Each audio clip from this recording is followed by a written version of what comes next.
Ultimately গণরায়কে এড়িয়ে যাওয়া হচ্ছে। ক্ষমতাসীন বিএনপি সরকার তারা এই গণভোটকে অস্বীকার করছে, তারা এটাকে সংবিধান বিরোধী বলছে। গণভোটের গণরায় কার্যকর করার জন্য হা ভোট জয়যুক্ত হলো, এখনো কেন লং মার্চ আপনাদের করতে হচ্ছে? প্রশ্ন, গুরুত্বপূর্ণ প্রশ্ন। কেন করতে হচ্ছে গণমাধ্যম কর্মীদের এটা জানা আছে।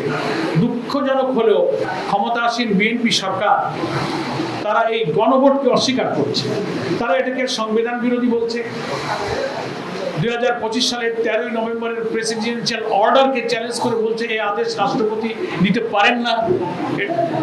তারপরে সংবিধান সংস্কার পরিষদের শপথ নেওয়ার বিধান সংবিধানে নাই। তো এই সমস্ত সাংবিধানিক প্রশ্ন তুলে সংবিধানের ভুল ব্যাখ্যা দিয়ে একটা বিভ্রান্তি তৈরি করে আলটিমেটলি গণরায়কে এড়িয়ে যাওয়া হচ্ছে। ফলে পার্লামেন্টে আমাদের যিনি লিডার অফ দি অপোজিশন এবং 11 দলের এমপিরা প্রচন্ড চেষ্টা করছেন, 68 বিধিতে নোটিশ দিয়েছেন, বারবার বিতর্ক হচ্ছে, নিষ্ফল আলোচনা কোনো শেষ নেই। তো আমরা রাজনৈতিক সাংবিধানিক সব বিতর্কের জায়গা পার্লামেন্ট, এটা আমরা বিশ্বাস করি। এখনো চাই যে পার্লামেন্টে একটা নিষ্পত্তি হোক।